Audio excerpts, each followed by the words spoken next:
Bonsoir, bienvenue à ce partage et prières. Eh bien, sans plus tarder, comme nous faisons à toutes les semaines, à tous les soirs, à tous les mercredis, nous allons dans un temps de partage, puis nous allons, après être encouragés, nous allons aller dans la prière. Donc, ce soir, si je peux donner un titre à cette direction, ce message, c'est Jésus le plus grand de tous. Jésus le plus grand de tous les temps. Jésus le plus grand. Et sans plus tarder, tournons dans Matthieu chapitre 16 pour lire quelques versets. Tournez avec moi, si vous avez votre Bible, pour suivre dans Matthieu chapitre 16, versets 13 à 16. Ça nous dit au verset 13 dans Matthieu, « Jésus arriva dans le territoire de Césarée de Philippe.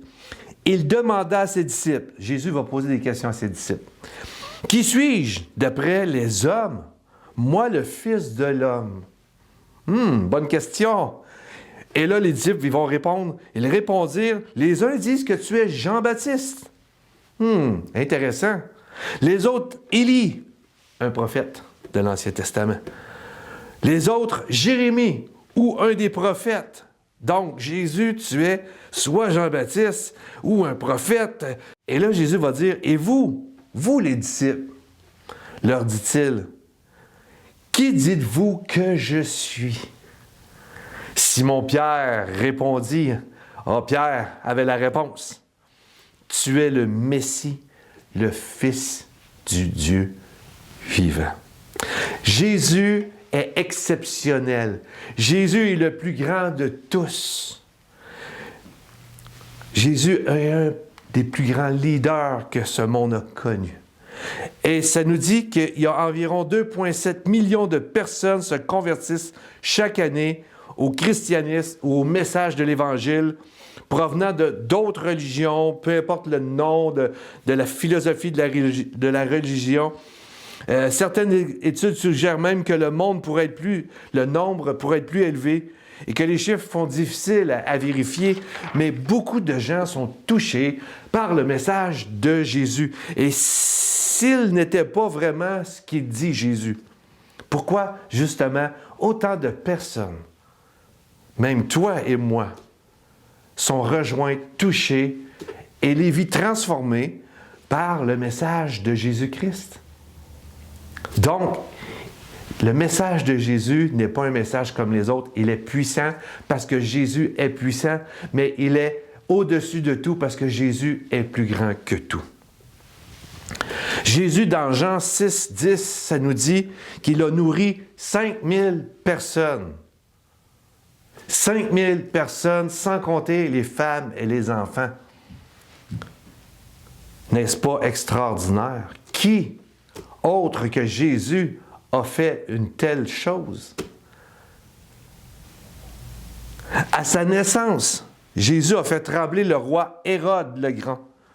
Ça nous dit, apprenant par les mages la naissance d'un roi, le roi des Juifs, nous dit Matthieu 2, 1, 3, Hérode est saisi de peur, craignant de perdre son trône.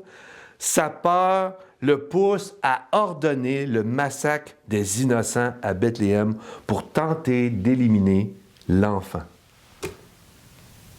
Imagine, Jésus ne parle pas encore, ne marche pas encore, et pourtant il fait trembler le plus puissant du pays. Jésus est plus grand que tout. Sa présence, son message, qui il est, l'impact qu'il a eu dans ce monde est plus grand que tout. Et ce qui est intéressant dans ce verset-là que je veux souligner, c'est qu'il a eu peur de perdre son trône. Ce soir, qui est sur notre trône de notre cœur? Qui règne dans notre cœur? As-tu peur de perdre ce règne?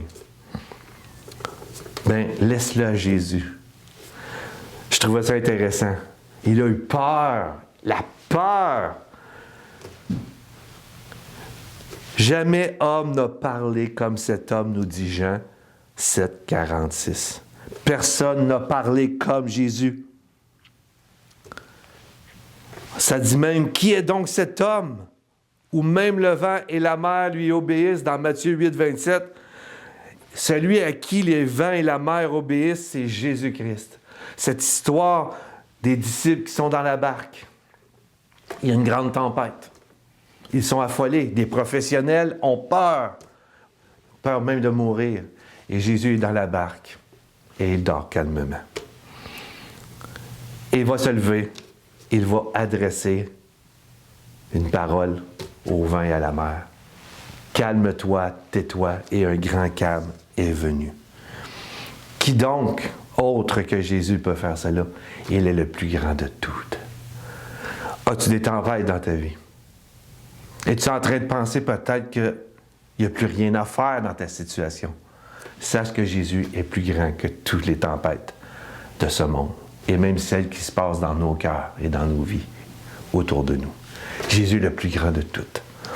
À la croix, centurion, Romain, déclare, un centurion, un homme solide, un homme qui est habitué à voir la violence, la guerre, dans notre terme québécois, un tough, un dur de dur.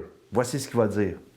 Dans Matthieu 27, 54, vraiment, cet homme était le Fils de Dieu. Jésus peut toucher les cœurs les plus durs. Même ceux qui l'ont mis sur cette croix ont réalisé quelque chose. Jésus est plus grand que tout. Il est le Fils de Dieu. Même à sa mort, Jésus parle encore et ça confirme son identité de Fils de Dieu fait chair.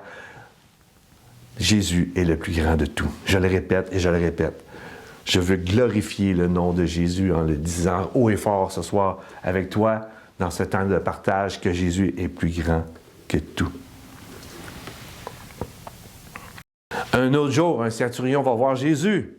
Il va dire, « Seigneur, je ne suis pas digne que tu entres sous mon toit, mais dis seulement un mot et mon serviteur sera guéri. » Un récit qu'on trouve dans Matthieu 8, 8.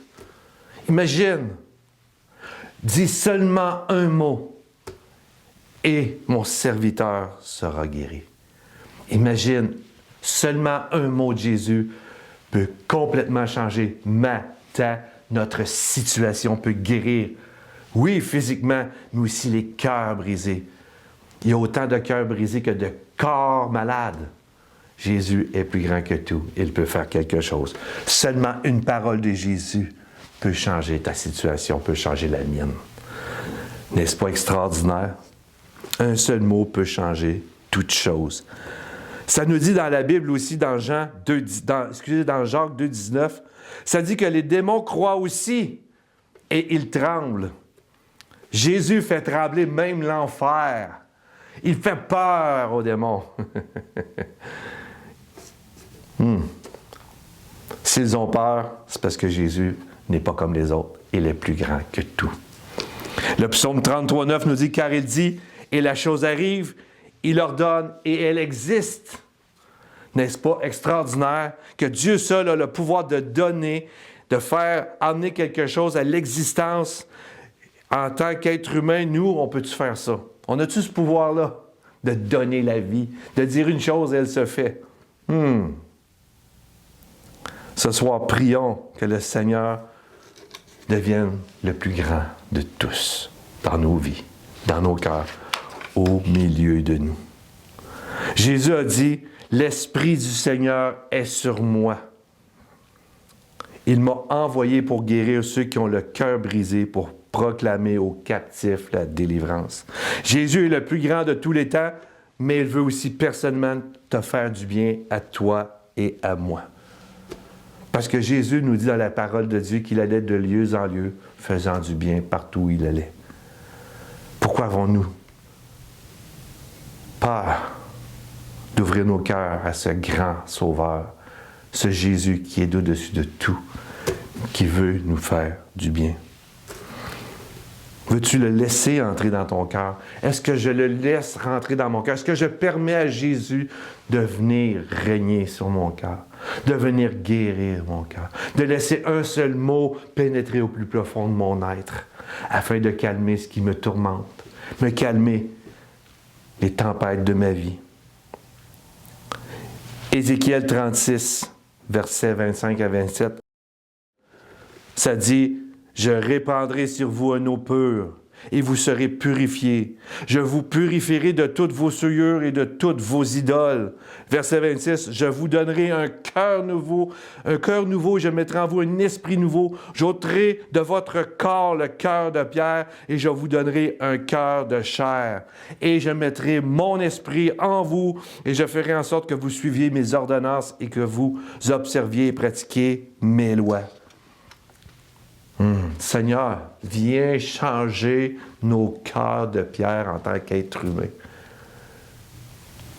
Seul Jésus peut faire cette intervention chirurgicale. Et je ne lèverai pas mon chandail pour vous montrer le changement de cœur que Jésus a fait, mais je peux vous garantir, il n'y a aucune cicatrice. Ça s'est fait comme ça.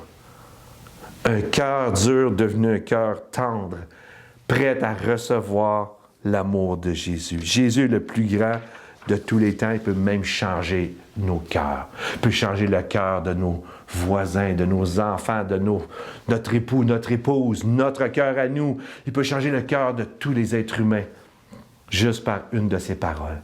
Juste parce qu'on l'a laissé entrer et régner sur notre cœur. Et on a enlevé notre royauté pour laisser sa royauté régner avec amour, avec tendresse. Seigneur, ce soir, on va prier, puis on va aller à un chant. On va prier le Seigneur. Seigneur, ô Dieu, crée en moi un cœur pur. Renouvelle et affermis au fond de moi un esprit droit.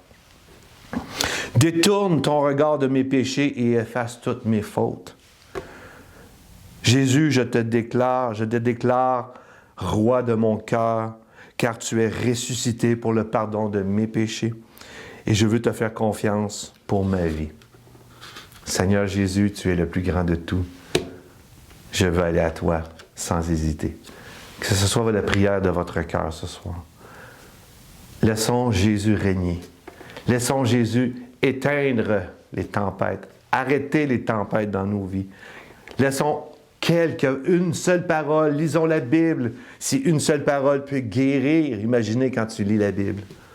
Je te souhaite, mon frère, ma soeur, puis moi aussi, que Jésus soit toujours le plus grand de tous et qu'il règne sur nos cœurs. Passez un bon temps dans la prière. Que Dieu vous garde. Amen.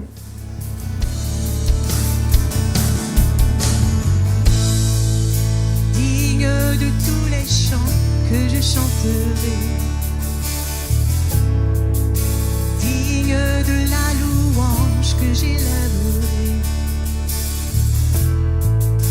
digne de chaque souffle que je te rendrai. Je vis pour toi, je vis pour toi.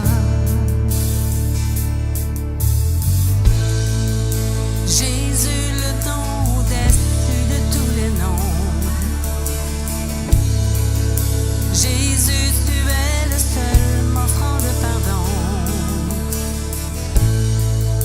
Digne de chaque souffle que je te rendrai. Je vis pour toi, je vis pour toi. Très saint, qui est semblable à toi, qui est comparable, ouvre mes yeux à ta beauté, déverse ton cœur en moi, révèle ton amour et rends-moi passionné de ce que tu es.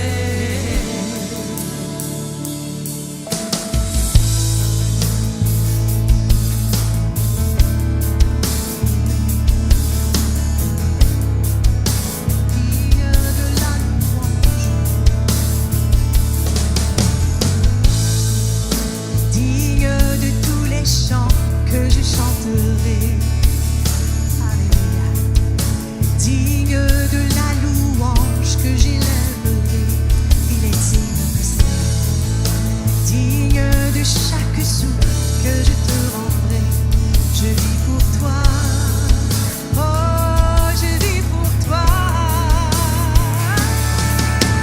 Très saint, qui est semblable à toi, qui est comparable, ouvre mes yeux à ta beauté, déverse